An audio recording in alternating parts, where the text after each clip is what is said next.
Guys, it's good to see you. Welcome to the UK. Thank you. Welcome to Manchester. So, how's the trip been so far? You enjoying yourselves? Man, it's been life-changing. It really has. Just driving and seeing the countryside. It's so beautiful here. Yeah. You see a lot of castles and no trailers. Lots of sheep. So, lots of sheep. It really has. It's we didn't know what to expect. But it's really unlike anything that we ever imagined, Yeah, we just mentioned the long road off camera. I mean, the reaction that you guys had to that set was one of the most amazing things I've ever seen. Wow. It really, I was telling you earlier, it really was a top 5 moment for me for Thompson Square on stage. It's just, there's nothing like looking out in the crowd and seeing everyone like so focused on what's happening in the music and what we're saying, just everybody listening so intently. I think too, not only was it was a great crowd, but it was the fact that we were over here. Our music's never been here, ever, except for you had to find it on YouTube or whatever, So that's what I think did it for me, was just we got 1,000 people in a tent, which is weird at noon, and then on top of that, just the whole semantics of the whole thing just didn't make sense, because in the States, if you're at noon on the tent, you're going to be playing 10 people and a few goats, and or sheep in your case. But it really, I swear to you, it took us back. It really stood us back on our heels, and just like, because literally 5 minutes before, there was 10 people there. And then we go get our ear monitors on and come back out, and I'm just like, where do all these people come from? And it really, part of our performance, which everybody loved, was partially due to the love that we got back from that crowd. Yeah. And it was just, the love was palpable. I mean, it was so nice. Yeah, I think that's going to be a real breakout moment for you guys. I think in years to come, you'll be looking back at that and saying the impact that morning had was for sure amazing, because the people that weren't there will have heard all about it on social media, because so many people have been posting about it. It's crazy, man. That's going to be the moment. Thank you for all that. Yeah, it's so sweet. That was an amazing welcome to your country. That's great to hear. And you're on the road with Eric Paslay this week, so tell us a little bit about sharing the stage with him. Doing 3 shows with Eric, and it's always good to see somebody from the States. We played a couple shows together in the States, maybe not very much, but... We actually ran into a dear friend of ours that was playing with Susie Bacchus at the Long Road Festival, so it was really odd to see some of our Nashville friends here, And one of our great friends that was around the time that we got our start, and kind of with the guy that started everything for us, who was from Glasgow, that moved to Germany, so we saw him in Berlin, and we did, and then a girl from my high school came to the Dublin show, and then another girl from my high school, much younger than me, was at the show last night. And I'm just like, this is weird, man. It's a small world. So, it's definitely a small world, but it's been great. We've had a blast. And you've been going around Europe. I know you went to Cologne and Amsterdam, didn't you? I bet that was interesting to say the least. Amsterdam for sure. It wasn't Gatlinburg.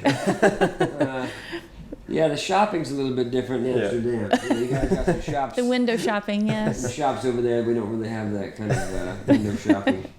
But, it was fun. It was something that we wanted to experience for sure. I mean, you've heard about it your whole life, and you got to go see it, and it's there. And, it was a lot of fun, though. We've been blessed to be able to see so many things we never thought as kids growing up we'd ever be able to come across the big old ocean and see all this beautiful stuff. But like the house that we stayed at the other day in England was just unlike anything I've ever seen, and we stayed there, and I wrote a song that morning about your country. And it was just wow. The whole thing was just... Kiefer started looking at real estate. I did. I was like, maybe we should move here. Oh, we'd love to have you guys. I downloaded the UK real estate app. And I was like, that ain't bad. We got to make this happen, guys, and telling you, we'd love to have you. But how's little Cooper finding it over here? Because it's his first time to the UK as well. He loves it, yeah. He really enjoys your, what we call truck stops. You guys call them something like different. Petrol, service stations. Service area, maybe. Yeah. he enjoys that because they have little playgrounds there. We've stopped for breakfast the last 2 mornings, and that's you guys got us beat on that. You go to our truck stops, and it's like you're scared to use the bathroom. It's like week-old hot dogs and chili cheese fries. And you have buffets and like the dessert. I mean, just it's amazing. It's clean. It's the one thing we're good at in this country. Clean, service stations. It's funny. But let's talk about music now.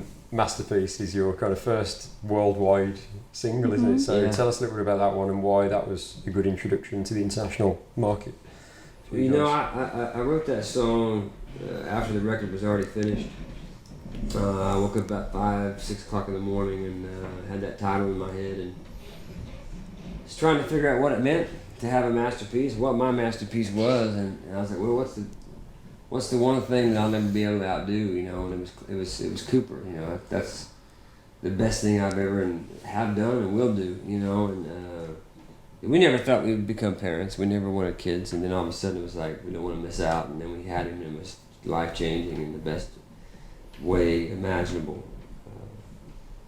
So I got up and I went on the back porch and started writing about it, and just comparing him to what we all think are masterpieces, and putting him in the same light as the Eiffel Tower. He's my Eiffel Tower, and Mona Lisa and all that, it came out really well, and I played it for Shawna. I was like, hey, I've done this a million times. Like, hey, I wrote a song this morning, and I want you to hear it, And so I played it for her, and I looked up, she was crying, and I said, well, it's either really good or really bad. And she said, that's one of my favorite songs you've ever written. And I think we need to go back in and cut this song, and we need to change the name of the title of the album to Masterpiece. So that's what we did. And of course, he always listens to everything that I say. Of course. But that's what we did, and we had just gotten out of a record deal that didn't really believe in the songs, and so we got out of that and made this record. And there was another record label that came to us and said, we love this album, we love the way it is, we don't want to change it, and we want to release Masterpiece as the first single. So we did it, and it was a great deal, it was a fair deal, and then one thing we've always wanted to do is go to Europe. And so they contacted who they needed to contact and did all the stuff behind the scenes, and voila, here we're here. And here we are, and Masterpiece was, I think they thought it was fitting. It works a little different over here, we learned, but it was the first single in the States, so we felt that it was fitting to be the first single over here, and so that's what we did, and it's been great, man. Yeah. It's been great. And you released a music video for it as well, which you filmed at the Coleman Theatre. Yeah, it's my hometown. Gorgeous place, that is.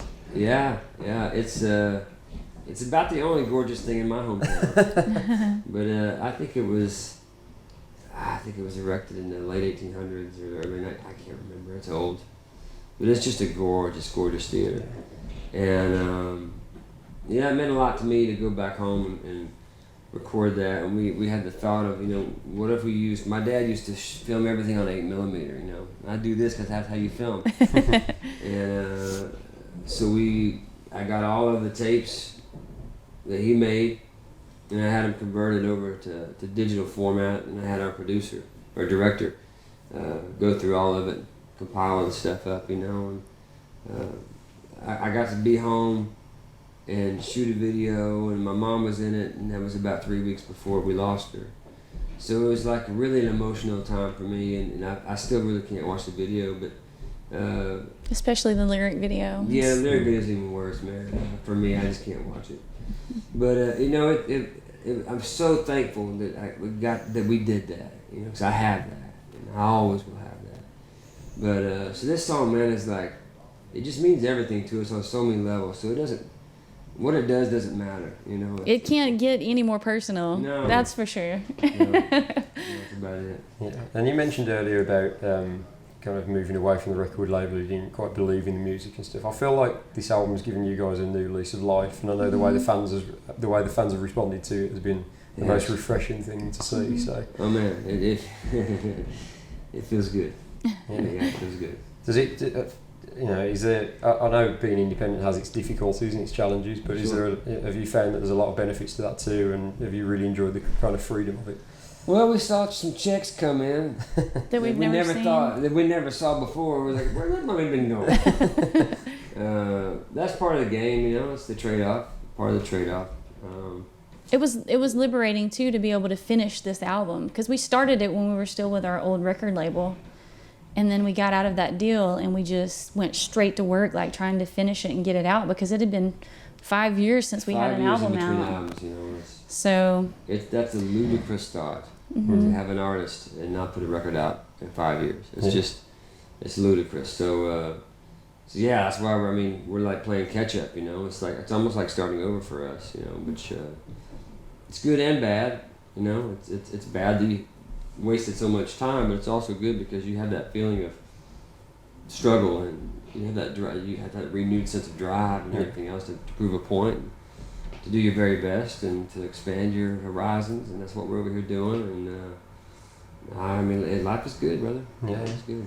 And I saw the photo that you put on social media, Kiefer, last month of you being back in the studio working on some new bits. So is that a new album in the works already? Or?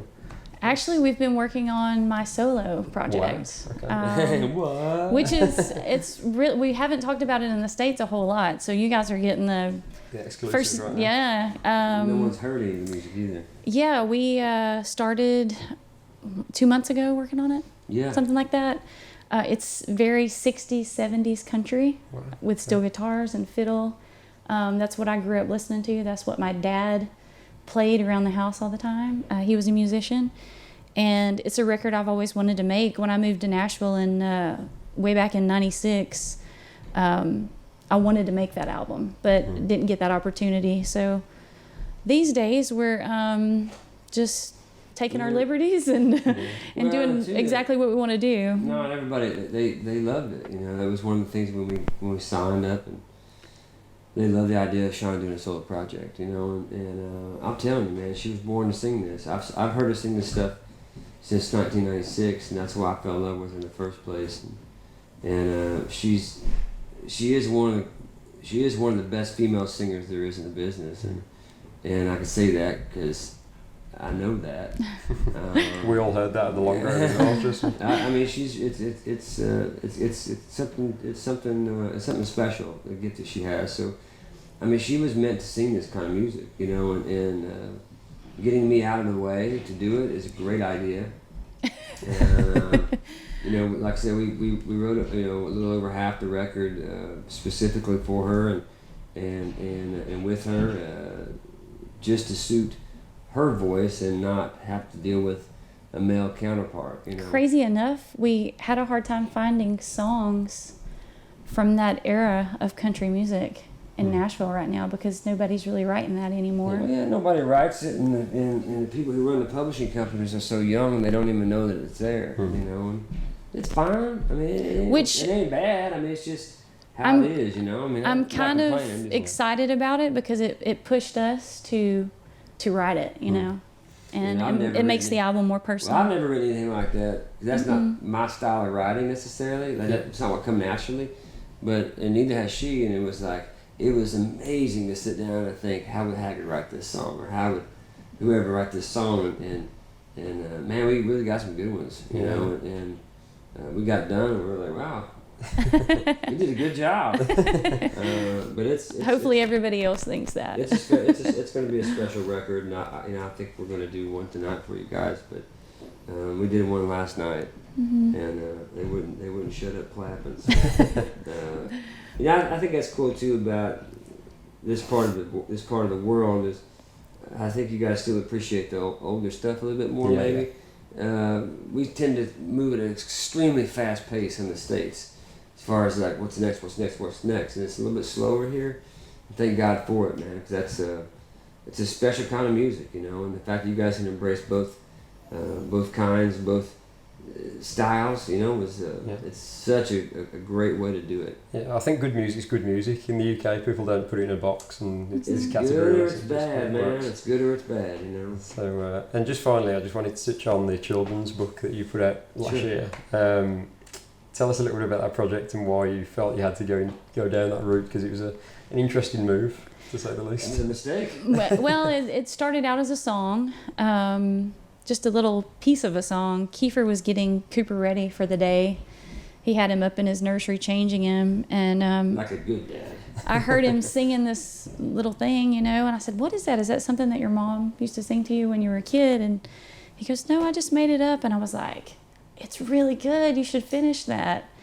So he came down and he finished it like within the hour, and we were so excited about it, we sent it straight to our manager, and our manager got super excited about it. He was like, "Guys, this should be a kid's book." So it was. Yeah, we got on it, and that's how it all started. It all started with a song. Yeah, so that was cool. I've had a lot of fun doing that too. I've written 2 other kids' books since then. And I want to write a whole series of children's books, because it's fun just to not have anything else to think about except for making the kids smile. And every once in a while, Cooper will sing the new ones too. But it's kind of neat to sit down there at night when he's getting ready to go to bed and go pick out a book, and he comes back and he picks the book that I wrote for him, and that's a pretty cool dad move. Special. Yeah, That's really cool. Well, guys, thank you for doing this. We appreciate your time, and Thank you. we're looking forward to seeing the show tonight. Keep coming back to see us. 'Cause Yes, I'm we'll be hoping back. this is the first of many, many trips, Yes. as I'm sure many other Correct. people are. So yes, sir. nice one. Thank you, guys. Thank you.